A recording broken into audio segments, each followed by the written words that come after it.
Bonjour et bienvenue dans Trauma et Transformation. Je suis Eva Lomba-Lebihan, neuropsychologue, autrice et formatrice. Ce podcast est inspiré de mon livre Aimer après le trauma, publié aux éditions Erol. À travers cette série d'épisodes, je te propose d'explorer les liens, souvent invisibles, entre nos blessures passées et nos relations amoureuses.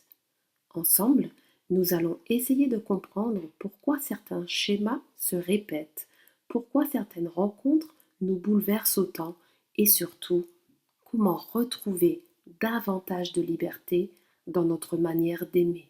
Et aujourd'hui, j'ai envie de te parler d'une question que j'entends très souvent dans mon cabinet, une question qui revient encore et encore, et que j'ai pu me poser par le passé. C'est vrai, je l'avoue. Pourquoi est-ce que je retombe toujours dans le même type de relation?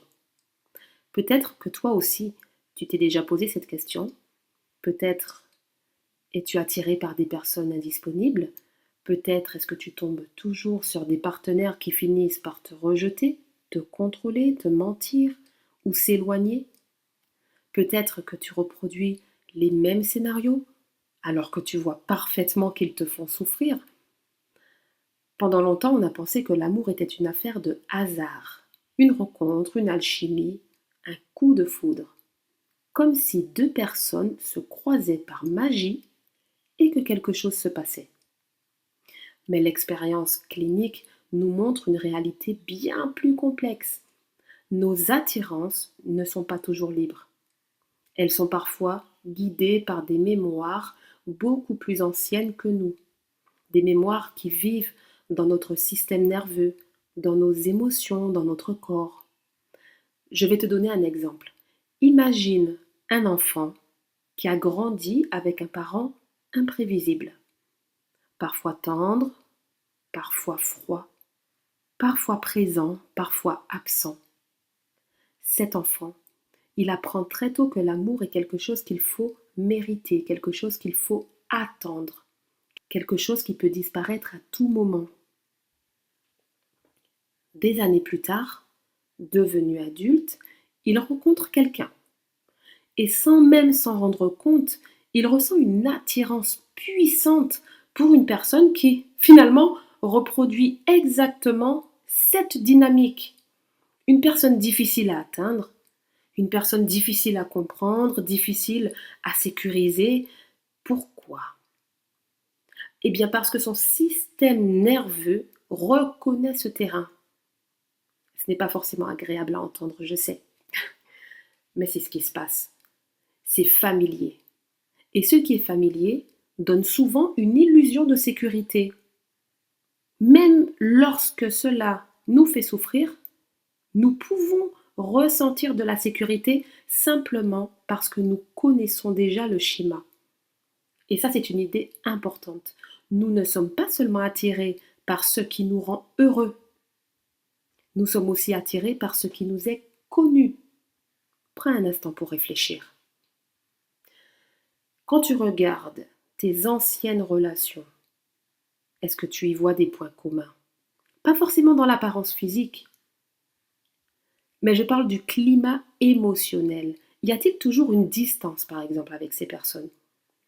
Ou y a-t-il toujours eu une peur de l'abandon qui venait se réveiller chez toi?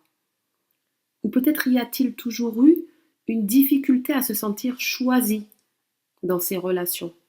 Ou toujours le besoin de faire tes preuves, ou toujours la sensation de devoir sauver l'autre, par exemple?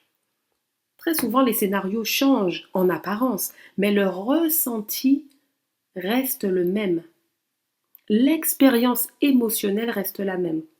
Comme si les acteurs étaient différents, mais que la pièce de théâtre finalement était identique dans les ressentis, dans les émotions qui s'expriment. Et c'est là que beaucoup de personnes deviennent dures avec elles-mêmes. Elles se disent, et peut-être t'étudies, je suis stupide, je n'apprends jamais, je manque de volonté. Pourtant, ce n'est généralement pas un problème de volonté en fait. Quand une blessure ancienne n'a pas été reconnue ou apaisée, elle continue à influencer nos choix malgré nous, même si on a compris ce qui s'y joue. Donc, ce n'est pas parce que nous le voulons, bien sûr, c'est parce qu'une partie de nous cherche encore une résolution au schéma du passé, au schéma parental par exemple. Comme si notre psychisme espérait secrètement rejouer l'histoire pour obtenir aujourd'hui ce qu'il n'a pas reçu hier. C'est-à-dire, par exemple, être choisi, être vu, être rassuré, être aimé sans condition. Le problème, c'est que nous cherchons souvent cette réparation auprès de personnes qui ne peuvent pas nous l'offrir. Et donc, nous restons enfermés dans des cycles douloureux. Et pourquoi? Pourquoi choisissons-nous ce type de personnes? Eh bien, pour rejouer le trauma non traité du passé. La bonne nouvelle, c'est que ces mécanismes ne sont pas une fatalité. Ils peuvent être compris, ils peuvent être transformés. Et surtout, ils peuvent nous révéler quelque chose de précieux sur nous-mêmes. Car chaque relation raconte une histoire. Et parfois, derrière l'histoire d'amour, se cache une histoire beaucoup plus ancienne. Une histoire qui demande simplement à être entendue. Alors aujourd'hui, je voudrais te laisser avec une question. Quand tu repenses à tes relations passées, quel est le climat émotionnel qui revient le plus souvent? Quelles sensations connais-tu par cœur?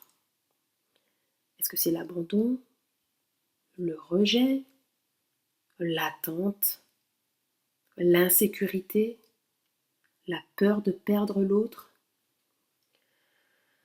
Observe cela avec curiosité, sans jugement, parce que ce que tu vas découvrir pourrait être une clé essentielle pour comprendre tes choix amoureux. Bien sûr, tes choix généralement inconscients. Dans le prochain épisode, nous irons encore plus loin. Nous verrons pourquoi ce que nous appelons parfois un coup de foudre est souvent bien autre chose qu'un simple hasard.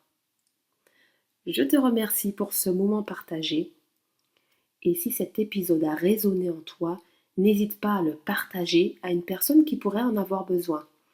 Et si tu souhaites soutenir ce podcast et m'aider à diffuser ces messages au plus grand nombre, je t'invite à t'abonner, à laisser un commentaire et à attribuer un maximum d'étoiles à l'émission.